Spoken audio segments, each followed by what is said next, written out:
13장을 다 올지는 모르겠지만 최대한 시간이 되는 대로 하겠습니다. 다음 주 몇 장부터요? 16부터 19장까지 16, 17, 18, 19장. 오늘은 13장부터 하겠습니다. 지난 주에 이제 12장 17절에 그 여자의 남은 자손은 새 언약의 백성이라고 했습니다. 새 언약의 백성들은 예수를 믿을 뿐 아니라 그 안에 성령이 오셨기 때문에 성령께서 말씀을 지키도록 인도하십니다. 그러니까 율법을 하나님의 계명을 지키며 예수의 증거를 가진 자들 해가지고 구약의 계명을 우리가 지켜야 구원받는다는 것은 그 잘못된 생각입니다. 그래서 그건 복음으로 시작했다 율법으로 끝나는 거니까 잘못된 거고, 그것이 새 언약의 백성이면 저절로 지켜진다. 그래서 새 언약의 백성은 맨 마지막 시간이 좀 나면 교회의 존재 이유와 목적, 그 다음에 새 언약의 백성, 그 다음에 오늘 할 그 가운데서 짐승의 표 받는 건 오늘은 간단하게 넘어가는데 그때 시간이 되면 조금 더 자세하게 마지막 시간이 되면 하도록 하겠습니다. 자, 오늘 13장 1절 다 같이 읽어보겠습니다. 13장 1절 시작.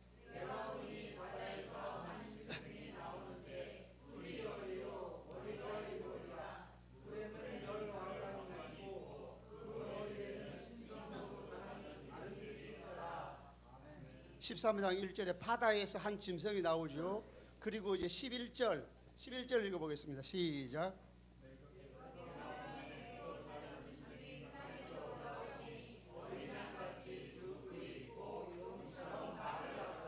예, 여기서는 이제 또 다른 짐승이 땅에서 올라온다고 그랬어요. 그래서 요한계시록에 악한 세력들이 용이 있습니다. 용이 있고 용이 자기 용은 사탄을 상징한다고 12장에서 말했죠. 용은 사탄인데 그 다음에 짐승, 바다에서 올라오는 짐승이 있어요. 바다에서 올라오는 짐승이 있고 그 다음에 땅에서 올라오는 짐승이 있습니다. 근데 땅에서 올라오는 짐승은 바다에서 나오는 짐승을 우상화하고 신격화합니다. 그리고 이 짐승은 용을 섬기고 용으로부터 권세를 위임받았어요. 그러니까 땅에서 올라오는 짐승이 하는 일이 사탄의 일이고 바다에서 올라온 짐승이 하는 일이 사탄의 일입니다.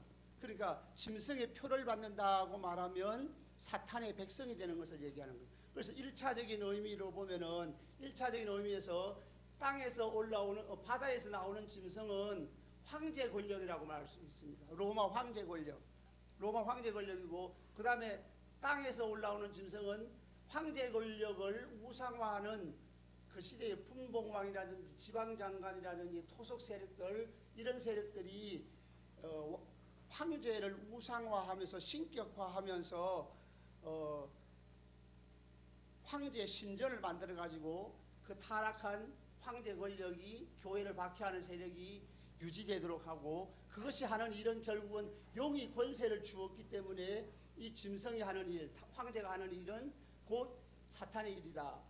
1차적인 의미에서는 짐승이 황제 권력이지만은 모든 시대 속에서 오늘날 우리에게 적용한다면 타락한 정치 권력을 얘기합니다. 타락한 정치 권력이 바다에서 나온 짐승, 이거는 적그리스도죠. 하나님을 배척하고 교회를 박해하는 세력. 그리고 땅에서 올라온 짐승은 그때 당시로는 분봉왕이나 지방장관이나 토속 세력을 얘기하지만은 모든 시대 속에서는 타락한 정당, 타락한 시민단체, 타락한 종교, 타락한 사상가, 이 모든 세력들이 타락한 정치 권력이 유지되도록 뒤에서 도와주는 세력이고, 이것이 결국은 적그리스도 교회를 박해하는 세력이 될 것이다 하는 겁니다. 그것이 이제 일단 이걸 전체를 이해하고 넘어가면은 쉽게 이해가 될 수 있어요. 그리고 이제 42달이라고 나오는데 42달이라고 하는 것은 3년 반이잖아요. 이거 초림부터 재림까지의 기간이에요.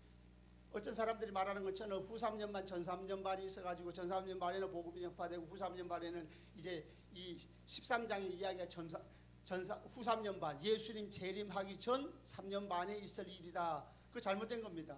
모든 시대 속에 적용이 되는 말씀이에요.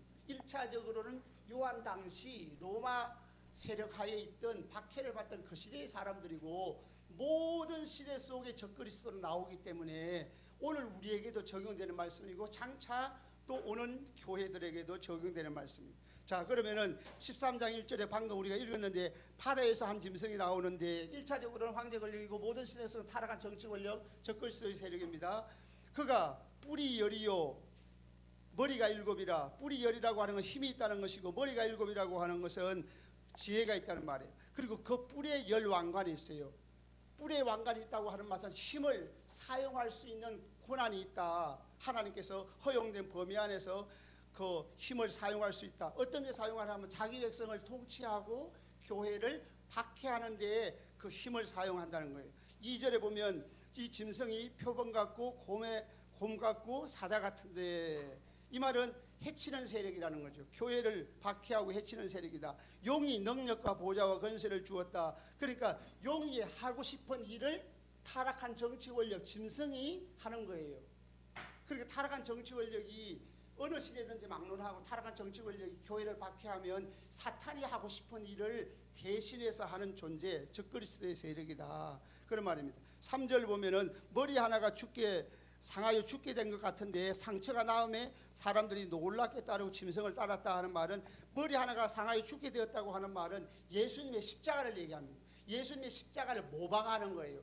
예수님이 십자가에 달려 들어갔을 때 많은 사람이 다 흩어졌지만 예수님 부활하신 후에 많은 제자들이 생긴 것처럼 이 사탄의 세력도 어느 날 이 세력이 약해졌다가 다시 올라올 때 예수님의 십자가를 모방하는 이 행위로 말미암아 많은 사람들이 이제 존경하고 따르고 타락한 정치 권력을 따르고 적그리스도를 따랐다, 이렇게 놀랍게 여기서 경배하였다는 겁니다.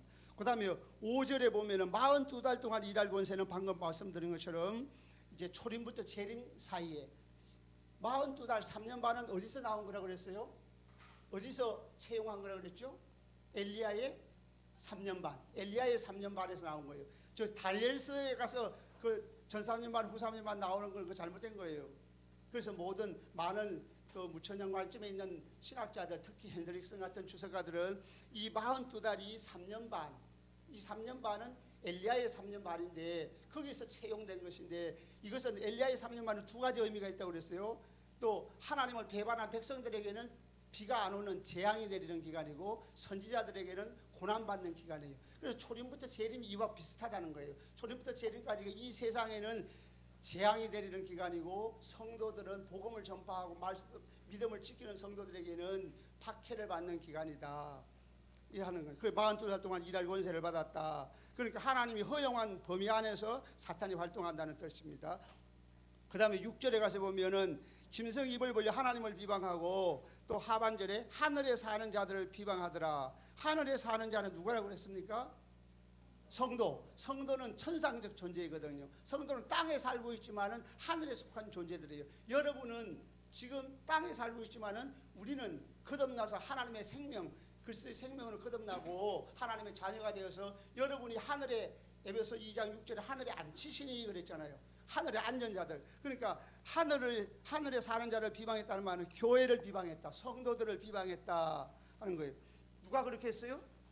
바다에서 나온 짐승. 이게 누구라고요? 타락한 정치 권력, 적그리스도가 교회를 박해하고 하나님을 비방하고 교회를 비방하는 이런 일을 했다. 오늘날 우리가 전도하는 현장에 가보면 그런 일들이 많이 있죠. 그 다음에 7절에 가서 보면 성도들과 싸워서 이겼다고 그랬어요. 이 타락한 정치 권력이 성도들을 이겼다는 말은 성도들을 박해했다라는 뜻입니다. 그 다음에 8절에 가서 8절 한번 읽어보겠습니다. 8절 시작.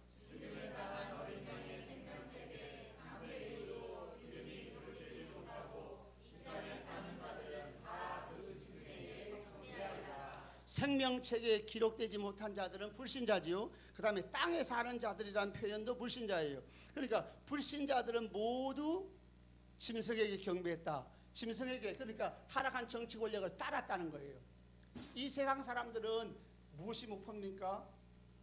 이 땅에서 잘 먹고 잘 사는 거, 그게 목표니까 타락한 정치 권력이 추구하는 바가 하나님 없이 지상낙원을 이루겠다는 거거든요. 그러니까 이 사람들이, 이 정치인들이, 타락한 정치 권력자들이 하는 그 행위를 따라가는 거죠. 그래서 다 짐승에 경배했다는 말은 그 타락한 정치 권력을 따랐다는 말이에요. 그 다음에 이제 10절에 가서 보면 사로잡힐 자는 사로잡혀갈 것이고 칼에 죽을 자는 마땅히 칼에 죽을 것이니, 이 말은 무슨 말이냐면 초림부터 재림 사이에 많은 박해가 일어나서 순교자도 일어날 것이다. 그러면 그때 필요한 게 뭐죠? 인내죠. 그래서 10절 하반절에 성도들의 인내와 믿음이 여기 있느니라. 성도들은 자기가 믿음이 있다는 것을 인내로서 보여줘야 합니다. 그래서 고난이 올 때 끝까지, 왜 이런 걸 미리 말해줄까요? 예수 믿으면 무조건 만사형통한다고 잘못 알고 있으면 고난이 올 때 하나님을 배반하고 물러설까봐, 실망하고 타락할까봐 미리 예수를 잘 믿으면 고난도 온다 하는 것을 보여주는 겁니다. 그때 승리하는 자가 되라고. 그 다음에 11절에 가서 우리가 방금 읽은 것처럼 땅에서 올라오는 짐승은 바다에서 올라온 짐승을 신격화합니다. 자기는 거짓 선지자, 선지자의 노릇, 제사장의 노릇을 하는 거예요. 이것은 1차적으로는 분봉망 지방장관이 황제 신전을 세우고 황제 권력 우상화한 것처럼 타락한 정당, 타락한 시민단체, 타락한 종교, 타락한 사상, 이 모든 것들이 타락한 정치 권력이 유지되도록 하는데 도와주는 역할을 하는 것이 11절에 땅에서 올라오는 짐승이에요. 땅에서 올라오는 짐승은 어린 양같이 두 뿔이 있고 용처럼 말하더라. 겉으로는 어린 양 같아요. 어린 양은 사람에게 유익을 줄 것 같은데 말을 자세히 들어보니 사람을 해치는 사상이더라. 그렇잖아요. 타락한 정당, 타락한 시민단체, 이 사람들의 말을 들어보면 세상이 잘 돌아갈 것 같은 이야기를 하는데 자세히 들어보면 다 불신앙적인 얘기를 하는 거예요. 그래서 이것은 용처럼 말하더라 해가지고 그 정체를 폭로시킵니다. 그리고 12절에 가서 보면 12절 다 같이 읽어보겠습니다. 시작.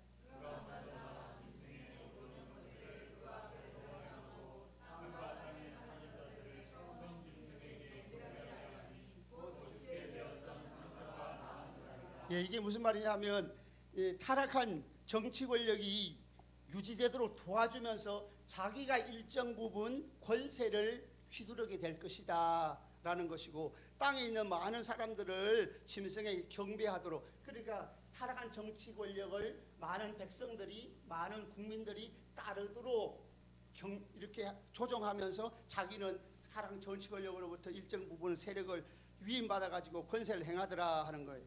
그런데 이것이 결과적으로는 교회에 대한 박해로 나타나게 되는 것입니다. 그리고 13절에 가서 보면은 이 거짓 선지자, 이 땅에서 올라온 짐승이 거짓 선지자, 이게 하는 일이 뭐냐면 하늘에서 불이 내려온다, 불이 내려오게 하는 그런 표적을 행한다고 그랬어요. 이 말은 무슨 말이냐면 이 타락한 정당, 타락한 시민단체, 이 사람들이 법률을 정비하고 또 어떤 정책을 위반해가지고 타락한 정치 권력으로부터 행하게 하면 그 성과가 정말로 나타나가지고 겉으로 보기에는 괄목할 만한 이런 성과를 이룰 것이다. 그것이 바로 법률의 정비와 또 정책을 통해 가지고 성과가 나타나니까, 이 불이 땅에서 내려오는 기적을 행하는 것처럼 마치 사람들에게 이 타락한 이 정당, 이 시민단체, 이들이 하고자 하는 일을 이렇게 이루는구나, 자기들이 소기의 목적을 이룬다는 뜻이에요.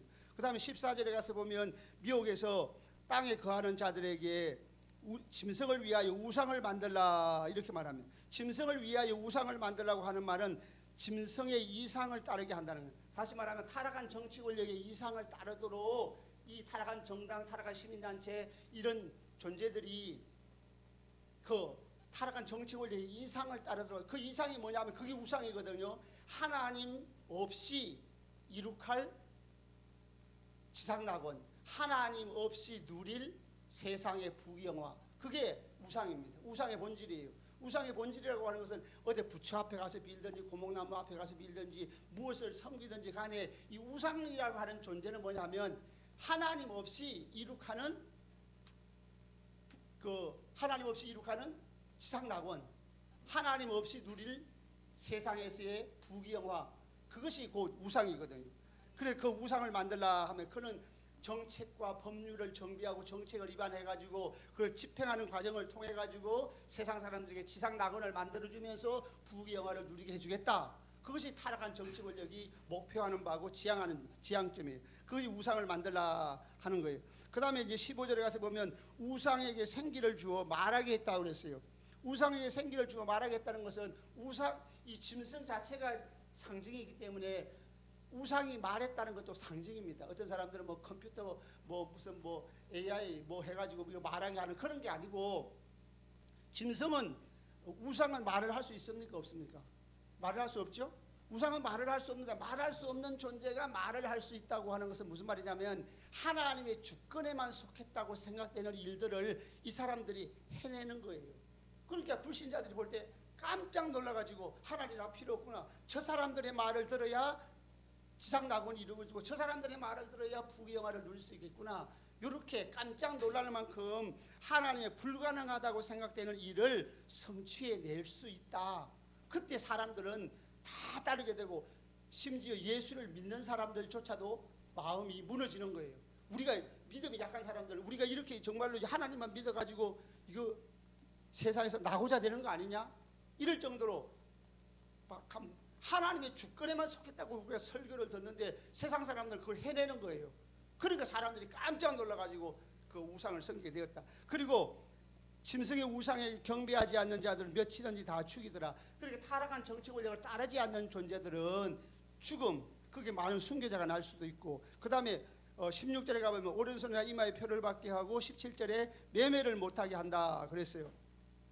타락한 정치 권력을 따르지 아니하면, 적그리스도를 따르지 아니하면 경제적인 불이익을 당하게 된다 하는 거예요. 1차적으로 그 요한 시대, 아시아 7교회 그 시대의 사람들도 저번에 말씀을 드린 것처럼, 두 번째 시간에 말씀드린 것처럼 이 경제적으로 불이익을 당하잖아요. 그래서 길드라는 경제 조직에 들어가지 아니하면 팔로가 막히고 취업을 할 수가 없고, 그렇게 되니까 가난하게 되는 거거든요. 마찬가지로 짐승의 표를 받지 않는 사람은 경제적인 불이익을 받게 된다. 오른손이나 이마에 표를 받게 한다는 말은 뭐 베리칩을 받지 말라, 베리칩을 받으면 짐승의 표 받는 그런 얘기가 아닙니다. 베리칩은 받아도 되고 안 받아도 되는데 안 받는 게 좋아요. 그렇지만 베리칩을 받는 것이 짐승의 표 받는 건 아니에요. 왜냐하면 이건 종교적 신앙적 선택은 아니잖아요. 모르고 받았으면 하나님께서 작동이 안 되도록 해주시든지 일찍 생명을 불러가시든지 할 거예요. 그렇지만 알고는 안 받는 게 좋죠. 그렇다고 해서 베리칩이 짐승의 표는 아니에요. 짐승의 표는 뭐냐 하면 오른손이나 이마의 표를 받는다는 말은 구약에 있는 이스라엘 백성들과 연관시켜서 나중에 이제 마지막 시간에 조금 더 자세히 설명할 텐데, 오른손 일을 하는 것, 일하는 목표가 지상에 잘 먹고 잘 사는 데 목표를 가지고 있고, 또 이마의 표를 받는다는 말은 생각하는 것, 생각하는 것이나 일하는 것이 이 세상에서 잘 먹고 잘 살고 부자 되고 형통하고 성공하는 것이 목표인 사람은 표를 받은 사람이에요. 예수 믿는 사람들은 그런 사람은 단 한 명도 없습니다. 진짜로 예수를 믿으면 천국의 소망을 가지고 있고 하나님의 약속, 우리에게 영원한 천국을 바라보고 그 나라를 위해서 사는 것이지, 지상에서 부귀영화를 누리는 것은 지상 목표가 아닙니다. 성도들에게 그런 생각을 가지고 살든지, 그게 이마에 표 받은 거고요. 또 오른손에 표를 받았다는 것은 내가 하는 일의 목적, 직장 생활을 하든지 사업을 하든지 그 목표가 돈 벌기 위해서 한다, 그거는 짐승에 표 받는 거예요.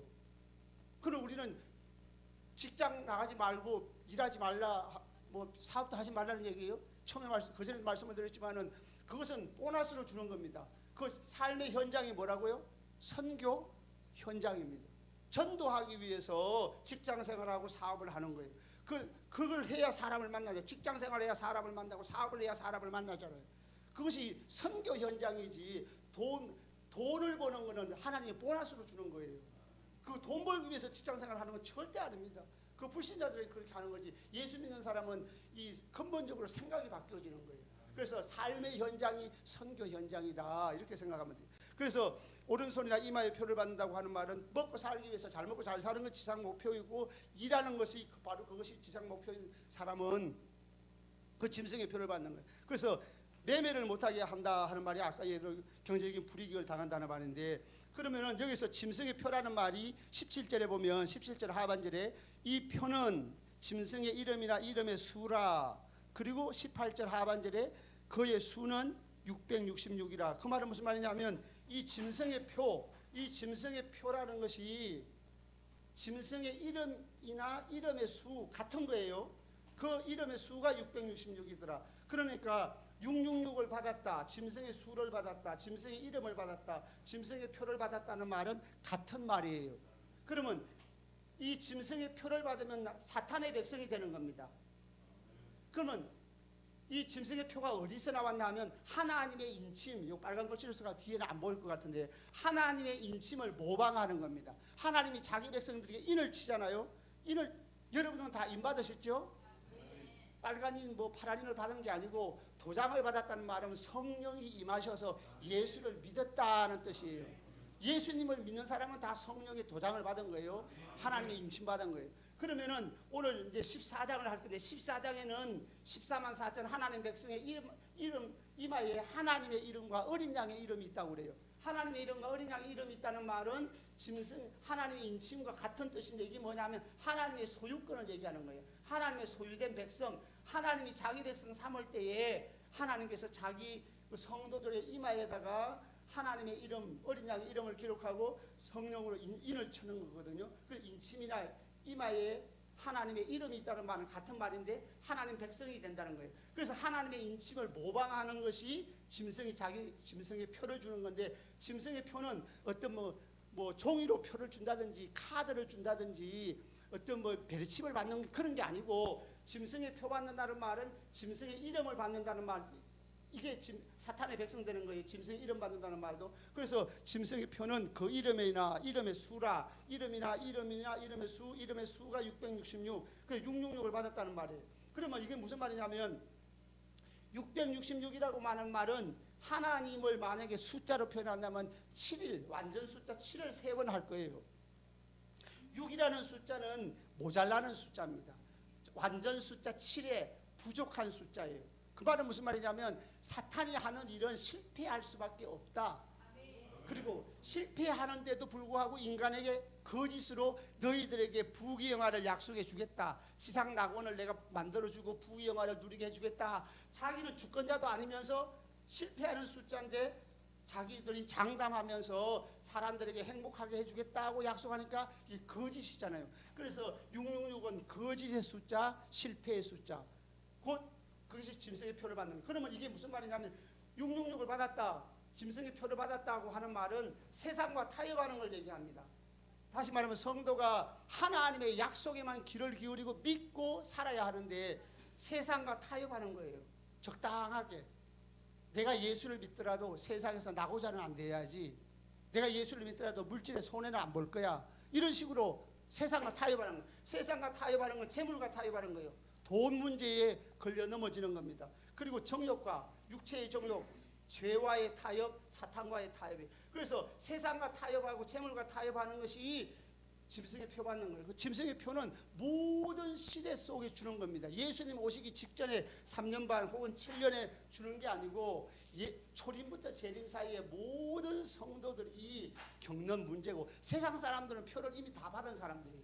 세상 사람들은 그들은 삶의 목적이 지상에서 잘 먹고 잘 사고 부귀영화 누리는 거 목표니까 이미 그 사람은 표를 받은 사람이고, 성도들은 이 땅에 살면서 세상 사람들과 쉽게 말하면 세속화되는 거예요. 세속화되는 거. 세속화되는 신앙, 인본주의적 신앙을 갖게 되면 그게 짐승의 표 받는 거예요. 그러면 짐승의 표 받는데 내가 과거에 그런 생각을 가지고 있었으면 짐승의 표를 벗어나는 거. 짐승의 표를 받으면 세상과 타협하면 사탄의 백성이 되는 거예요.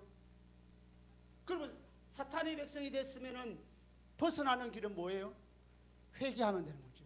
왜냐하면 사탄의 주권은 거짓 주권이고 하나님의 주권은 참된 주권이기 때문에 내가 하나님 앞에 철저하게 회개하면 거짓 주권에서 벗어나 하나님의 주권 속으로 들어오는 겁니다.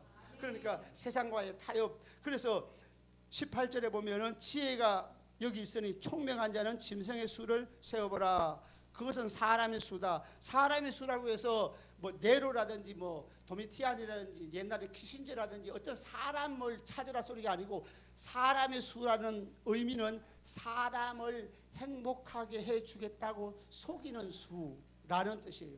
사람을 행복하게 해주겠다고 속이는 수가 666이고 666을 받았다는 말은 짐승의 표를 받았다는 말이고 짐승의 표를 받으면 사탄의 백성이 되는데 이 짐승의 표 받았다는 뜻이 세상과의 타협, 재물과의 타협, 재물과 타협하고 세상과 타협하면 정욕과 타협하면 사탄의 백성이 되는 거예요. 여기서 벗어나는 길은 뭐라고요? 회개하면 하나님의 백성으로 다시 회복되는 겁니다. 그리고 짐승의 표 받는 문제가 13장에서 끝나지 않고 14장에도 이어집니다. 14장 10절에 보면 9절에 보면은 14장 9절 하반절에 보면 만일 누구든지 짐승과 그의 우상에 경배하고 이마에나 손에 표를 받으면 그도 하나님의 진노의 포도주를 마시리니 그랬잖아요. 짐승의 표 받는 문제가 14장 9절 10절에 나오는데 그 사이에 14장 1절부터 5절까지가 짠 하고서 천국을 보여줍니다. 짐승의 표 받는 문제는 14장에도 계속되는데 중간에 하늘 보좌를 보여줘요. 왜 보여줄까요? 짐승의 표를 거부하면 죽을 수도 있고 경제적인 손해를 볼 수도 있으니까 사람들이 너무 살기가 힘들어요. 성도들은 고난 속에 살아요. 그러니까 성도들이 고난 속의 성도들에게 하늘 영광을 먼저 보여줘요. 14장 1절부터 5절까지. 왜 보여줄까요? 예, 이 땅에서 그것을 견디고 인내하고 참고 견딤으로써 영원한 천국의 영광을 바라보고 소망 가운데서 인내하라고 미리 보여주는 거예요. 자, 14장 1절 한번 읽어보겠습니다. 시작.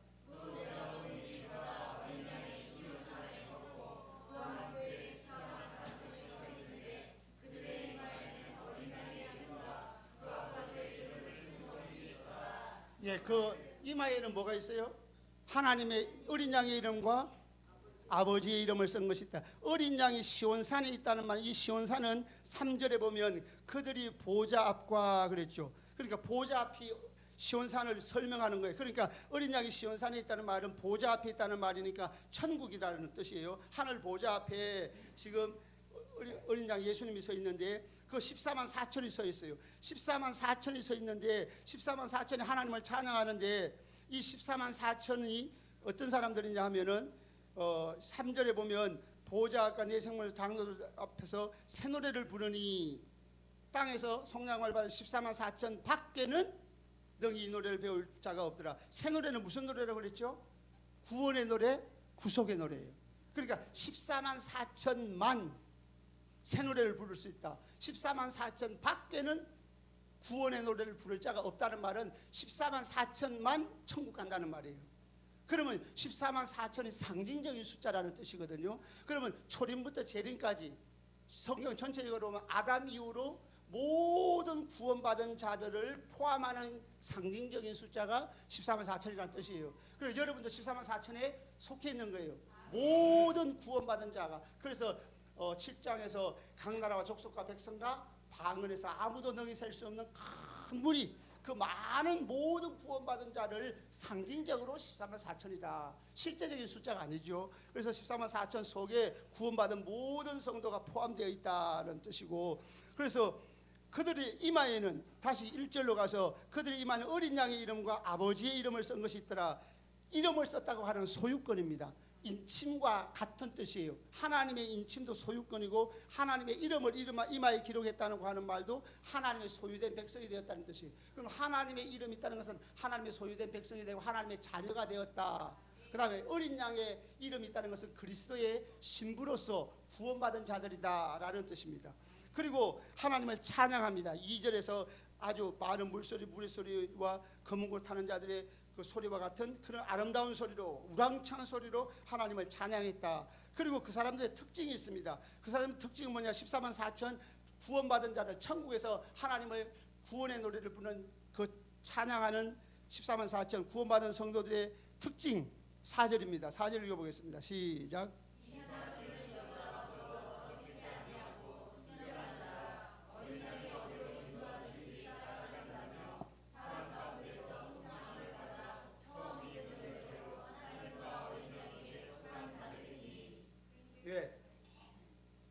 여기서 보면 중간중간 이 사람들 여자와 더불어 더럽히지 아니하고 순결한 자라. 여자와 더불어 더럽히지 아니하고 순결한 자. 이 여자는 세상을 얘기하는데 12장에서 여자는 교회 공동체를 얘기하는데 여기서 여자를 얘기하는 것은 세상을 얘기합니다. 세상과 타협하지 않는 순결한 자, 믿음이 순결한 삶을 살았다. 어린 양이 어디로 인도하든지 따라가는 자. 이 말은 성령의 감동을 따라 살았던 사람들, 그리고 많은 사람 가운데 속량함을 받은 처음 열매로 그랬어요. 구약에서 첫 열매는 하나님께 바쳐진 열매입니다. 많은 열매 가운데서 첫 열매, 두 번째 열매, 세 번째 열매는 의미가 없어요. 그래서 구원받은 모든 성도들이 첫 열매다. 하나님께 드려진 열매라는 뜻입니다. 그리고 하나님과 어린 양에 속한 자들, 바로 그들이 하나님을 찬양하고 영광을 돌렸다는 거예요.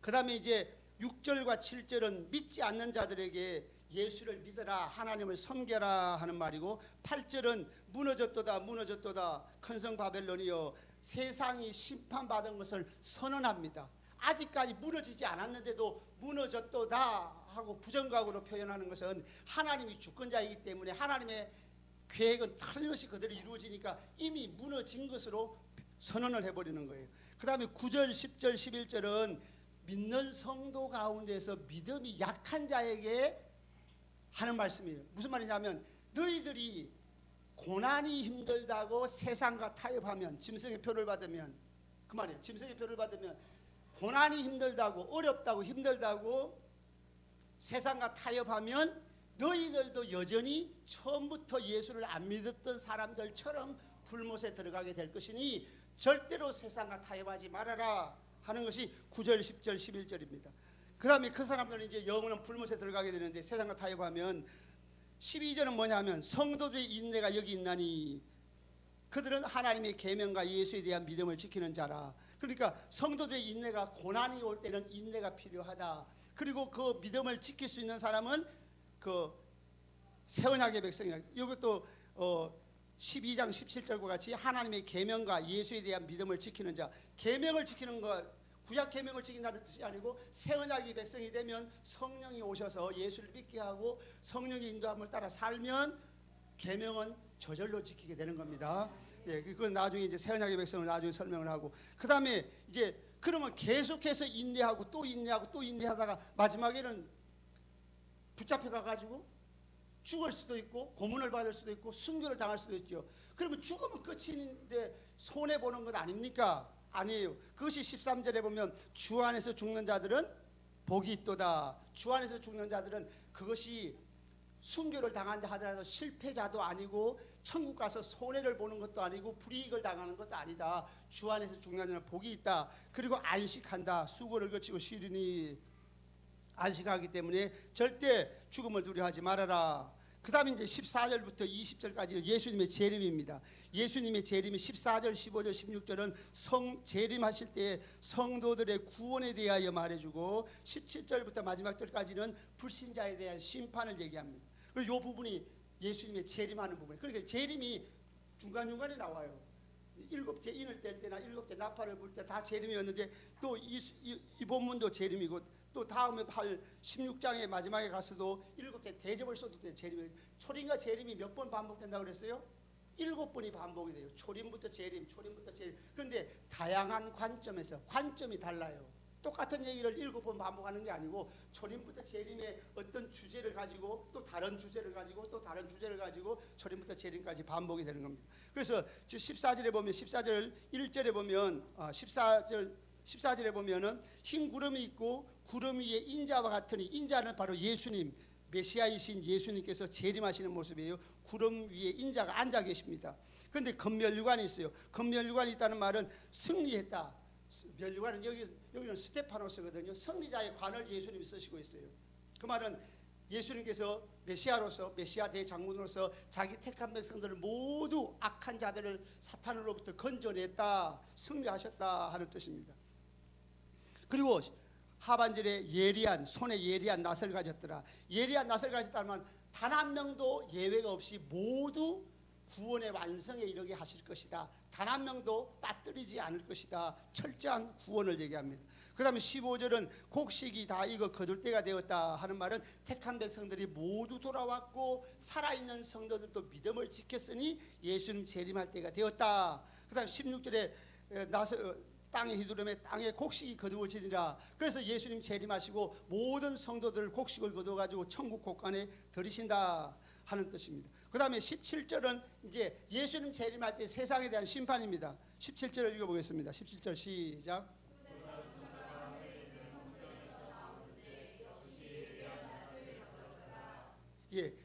다른 천사가 나왔어요.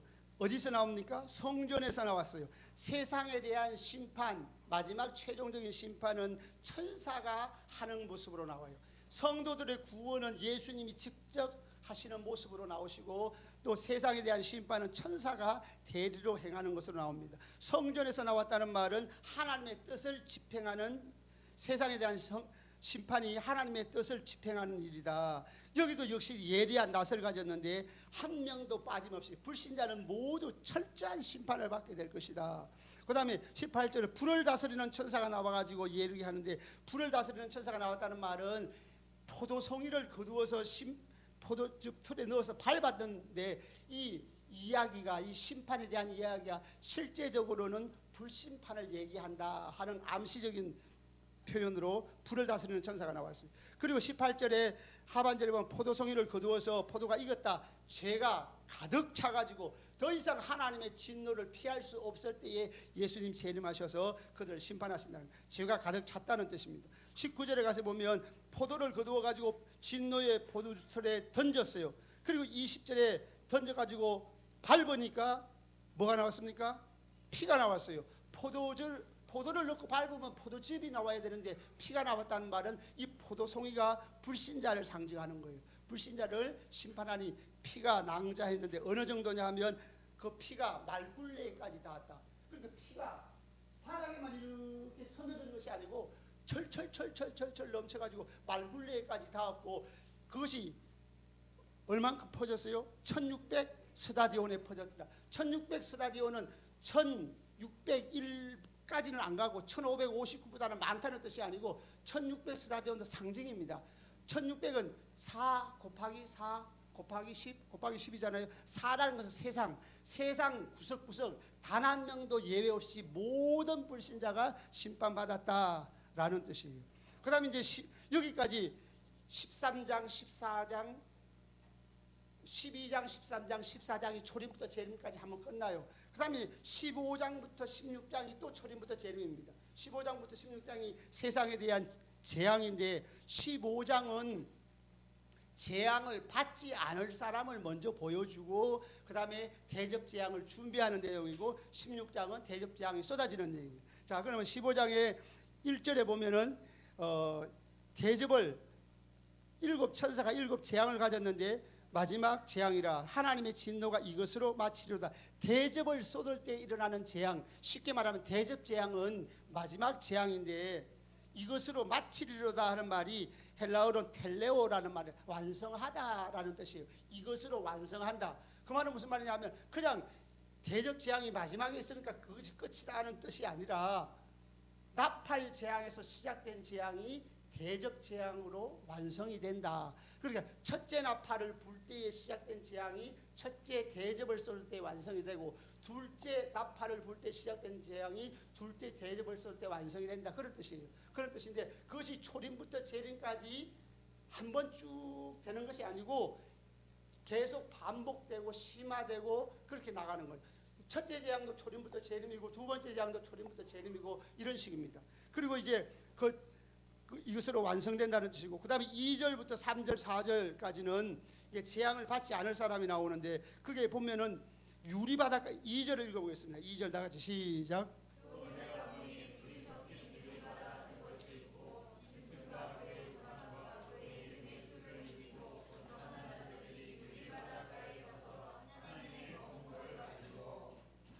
그 짐승과 짐승의 이름의 수를 이겼다는 말은, 그 짐승의 수를 이겼다는 말은 무슨 뜻일까요?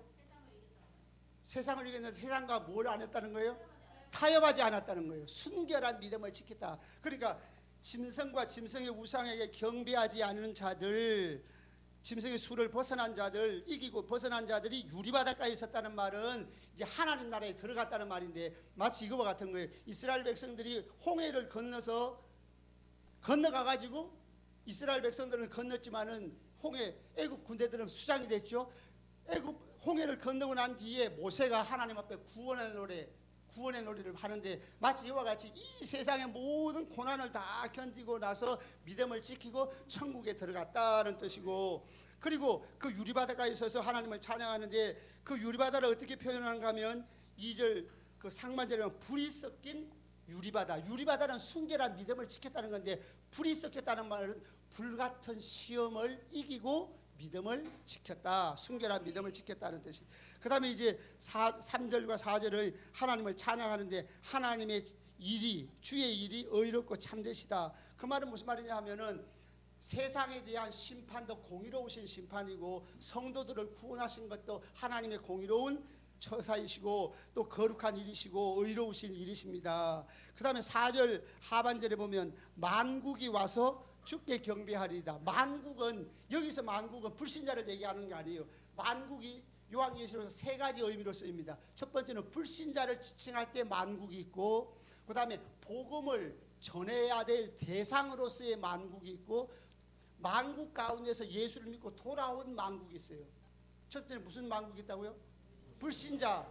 그 다음에 예수님 초림 이후에는 온 세상에 땅끝까지 이르러 마태복음 28장 18절부터 20절까지 보면 너희가 모든 민족으로 제자를 삼아, 그것이 헬라어의 에뜨네, 모든 만국으로 제자를 삼아라는 뜻이에요. 그 헬라어 원문이 에뜨네거든요, 본문. 그래서 만국은 복음이 전파되어야 할 만국, 초림부터 재림까지. 그 다음에 이제 믿고 돌아온 만국. 믿고 돌아온 만국은 만국이 주를 경배한다는 말은 예수, 만국 가운데서 예수 믿은 성도들이 모여서 하나님을 찬양했다, 그런 뜻이. 그 다음에 이제 그들이 구원받은 찬양을 했죠. 그 다음에 이제 5절부터 8절까지는 이제 대접 재앙을 준비합니다. 5절 읽어보겠습니다. 5절 시작.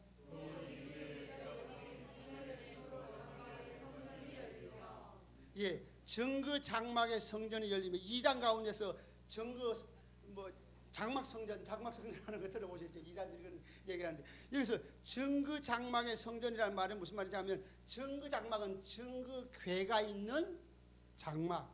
정그궤는 법궤라고도 하고 언약궤라고 하고 정그궤라고도 하고, 그 정그 장막이란 언약궤가 있는 장막 성전이다. 그러면 언약궤가 있는 그 장막 성전에서 성전이 열렸다는 말은 하나님의 언약에 신실하지 않은 자들을 심판하신다.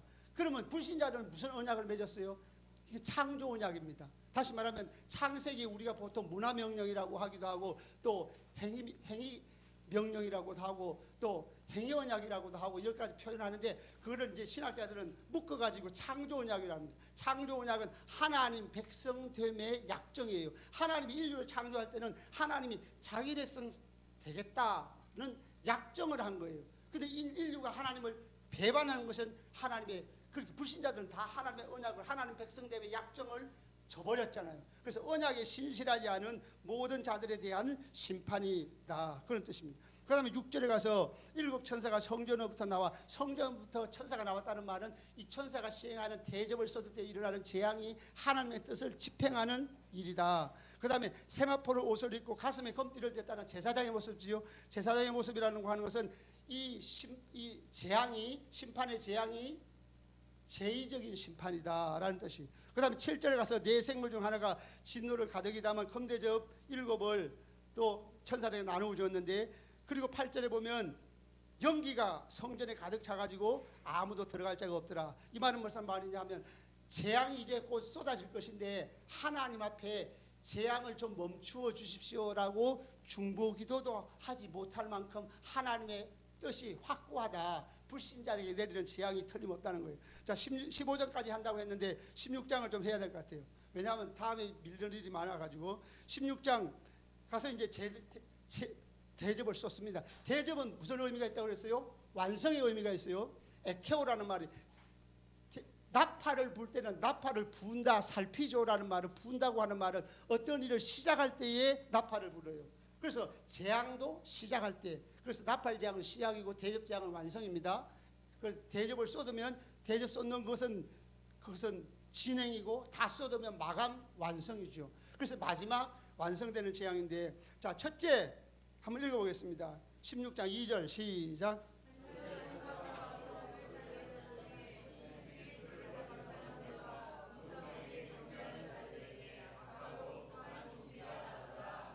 예, 첫째 나팔을 불 때, 첫 번째 재앙 가운데서 첫 번째 나팔을 불 때 수목과 풀이 타버렸다고 그랬죠. 3분의 1이 타버렸다고 그랬죠. 수목과 풀이 타버린 것은 무슨 의미가 있다고 그랬어요? 식량의 문제가 발생했다고 그랬죠. 식량의 문제가 발생했는데, 여기서 대접을 쏟을 때는 이것이 수목과 풀이 타버린 것이 전제가 됩니다.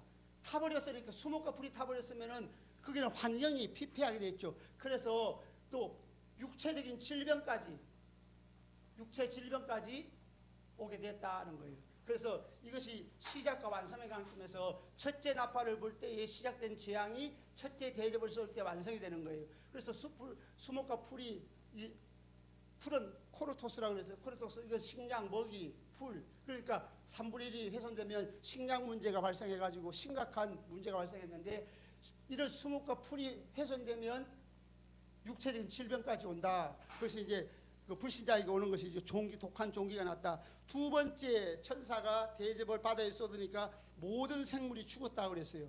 모든 생물이 죽었다. 두 번째 나팔을 불 때는 바다 생물의 3분의 1이 죽었다고 그랬는데, 이제 모든 생물이 다 죽었으니까 대접 때 와가지고는 더 심각한 식량 문제가 발생했다라는 거예요. 그 다음에 4절에 가서 셋째 천사가 대접을 어디에 쏟아요? 강과 물 근원에 쏟았는데, 세 번째 나팔을 불 때도 강과 샘이잖아요. 민물입니다. 식수 문제가 발생해. 거기는 물이 뭐가 됐다고 그랬어요? 처음에는 나팔을 불 때는 썬물이 됐다고 그랬죠. 썬물이 돼가지고 많은 사람이 죽더라 했는데, 이제는 이 물이 피가 됐으니까 썬물보다 더 악화가 된 거죠. 그래서 더 심각한 식수 문제가 발생하게 되었다. 그 다음에 8절에 와가지고 넷째 천사가 대접을 쏘니까 해가 권세를 받아 불로 사람을 태웠다 그랬어요. 9절에는 사람들이 크게 태움에 태워진지라, 이 태움이라는 말이 그 큰 열에 태워졌다. 그러니까 네 번째 나팔을 불 때는 추위가 왔는데, 네 번째 대접을 쏟을 때는 극한 더위가 오는 거예요. 그래서 환경의 변화가 와가지고 사람들에게 재앙이 되고 고통이 되었다. 자, 그러면은 저번에 말씀을 드린 것처럼 자연계에 대한 재앙이 첫째부터 네 번째까지예요. 첫째부터 네 번째가 자연계의 재앙인데, 성도들도 자연에 노출되어 있잖아요. 성도들에게는 해석이 다르고 의미가 다르다. 성도들도 같이 노출되어 있지만, 성도들은 그것이 세상에 대한 재앙인데 성도들은 노출이 되어서 고난을 참여하지만, 사실은 예수님 재림에 대한 징조이기도 하고 성도들을 깨어있게 만듭니다. 하나님 말씀이 그대로 이루어지는구나, 이렇게 깨어있게 하고, 그 다음에 예수님 맞이할 준비를 해야 되니까 성화의 과정으로 나가는 촉진제가 된다 하는 겁니다. 그렇지만 다섯 번째 나팔, 여섯 번째 나팔도 오로지 불신자만 받는 재앙이라고 했어요. 불신자만 받는 재앙. 왜냐하면 영적이고 정신적인 재앙이니까. 또 대접 때 와서도 마찬가지예요. 다섯째 대접은 오로지 불신자만 받는 재앙. 왜냐하면 불신자가 받는 재앙은 사상적으로 오는 재앙이기 때문에, 정신적으로 사탄적인 사상이 사람들을 마음을 사로잡으면 육체의 질병도 오고 죽음도 오고 고통도 오고 여러 가지가 오는데, 성도들은 하나님의 말씀에 붙잡혀 있고 성령 충만하면 항상 기쁨이 충만하니까 이런 사상적인 재앙에 노출되어 있지 않잖아요. 성도들은 예외가 됐다. 이 재앙을 받지 않는다는 거죠. 다섯 번째 재앙부터는 안 받습니다. 자, 다섯째 재앙 10절을 읽어보겠습니다. 10절 시작.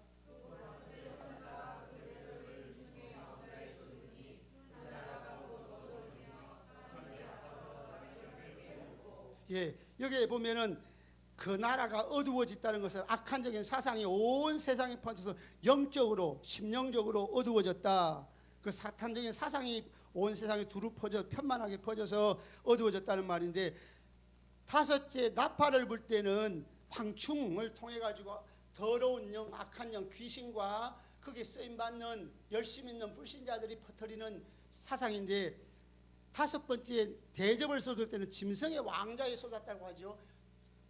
국가 권력이, 타락한 정치 권력이 앞장서서 사탄적인 사상을 퍼뜨리고 사람들의 마음속에 그게 주입이 되는 겁니다. 그래서 어떤 현상이 일어나는가, 11절에 가서 보면 아픈 것과 종기로 말미암아 하나님을 비방했다.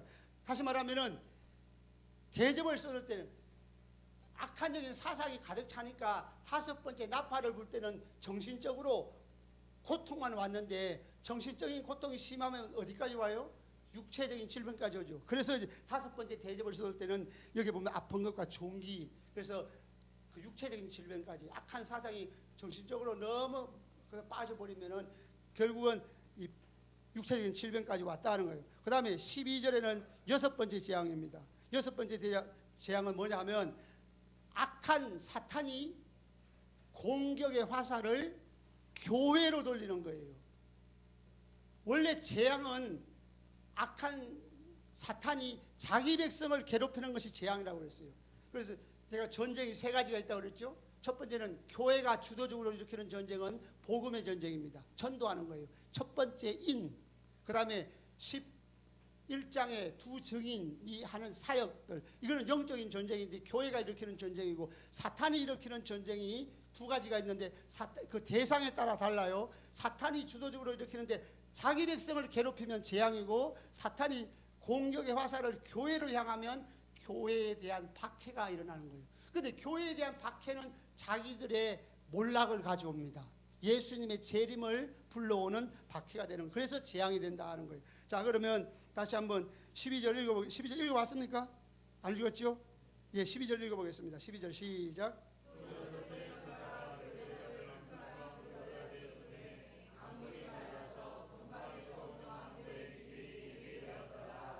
유버라데라고 하면 유버라데는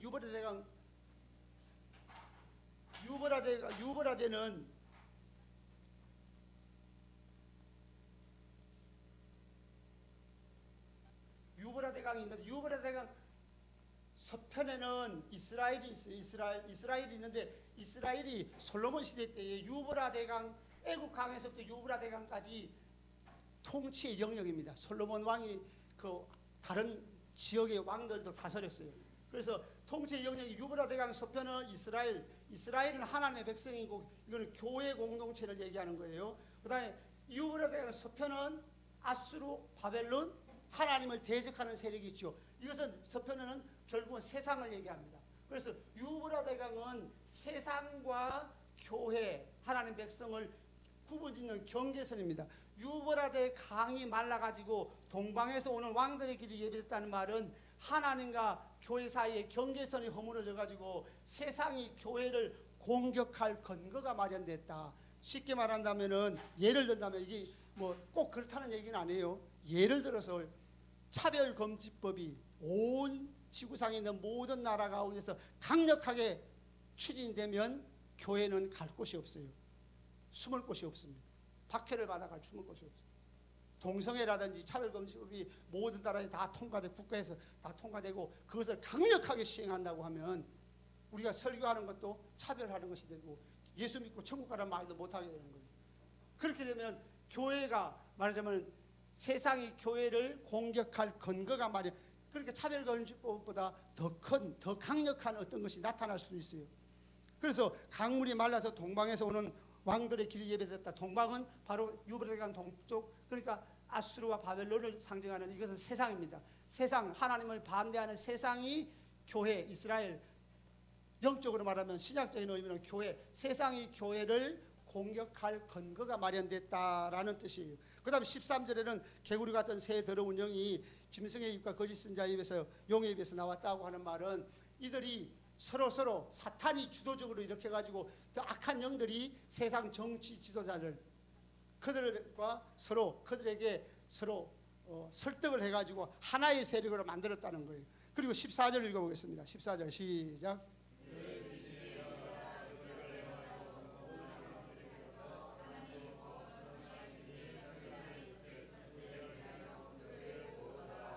전능하신 이의 큰 날에 있을 전쟁. 전능하신 이의 큰 날은 예수님 재림하실 때에 세상을 심판하는 날입니다. 그 이제 19장 다음 주에 이제 하게 될 건데, 19장에 나오는데, 전능하신 이의 큰 날에 있을 전쟁. 그 날의 전쟁은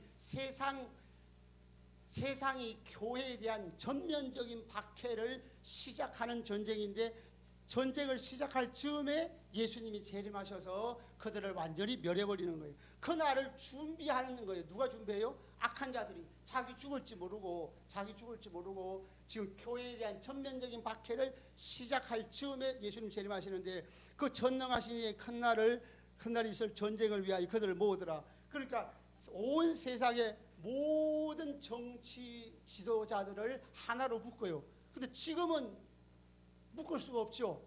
예를 들면은 시진핑과 바이든이 하나가 될 수 있겠어요? 바이든과 푸틴이 하나가 될 수 있겠습니까? 근데 사탄이 역사하는 날은 기적이 일어나요. 기적이 일어나가지고, 그래서 그게 보면은 14절에 그들은 귀신의 영이라 이적을 행하여 온 천하 왕들에게 가서 그랬잖아요. 그러니까 결국 사탄이 공작으로 말미암아 하나님이 그것도 허용하심 아래, 절대적인 주권은 항상 하나님께 있으니까 하나님께서 허용하심 아래서 온 세상의 모든 정치 지도자들이 똘똘 뭉쳐가지고 하나의 세력이 되어서 모든 불신자들을 부추겨가지고 교회를 박해하려고 한다는 거죠. 그때가 잠깐이에요. 그게 3년 반, 7년 그게 아니고 한 달이 될 수도 있고 뭐 15일이 될 수도 있고 6개월이 될 수도 있고, 그 짧은 기간인데 그것은 성경에 안 나와 있습니다. 그걸 상상할 필요가 없어요. 그래서 3년 반은 초림부터 재림이지 3년 반 동안 우리가 고난당하는 뜻이 아니에요. 잠깐 동안. 그래서 그날을 위하여 그들을 모으더라 했는데 16절에도 보면 세역이 히브리어로 아마겟돈이라 하는 곳으로 왕들을 모으더라. 그래서 이들을 모으는 아마겟돈은 뭐냐면 하르 머기또라는 히브리어를 음력한 것입니다. 헬라어로 음력한 것은 하르 머기또는, 하르는 산이에요. 산. 머기또 산. 머기또 언덕으로 모아라. 머기또 언덕이 어디 있냐 하면 이스라엘에 있어요. 이스라엘에 머기또 언덕으로 다 모았어요. 왜 모을까요? 이스라엘을 멸망시키기 위해서. 그러면 영적으로 말하면은 교회 공동체를 멸하기 위해서 세상 정치 지도자들이 하나가 되어가지고 교회를 박해한다. 그러니까 이게 영적 전쟁입니다. 아마겟돈 전쟁이 무슨 3차 대전, 핵전쟁 그런 게 아니에요. 그런 전쟁은 성경에 없어요. 표현 안 되어 있습니다. 그거 잘못 푸는 거예요. 그래가지고 이 마지막 전쟁이 영적 전쟁이라는 그 해석은 그 어디에 있나 하면은 15절이 증거예요. 15절. 다 같이 15절 읽어보겠습니다. 이 전쟁이 일어날 즈음에 너희들이 이렇게 해야 된다는 것이 15절이에요. 15절 시작.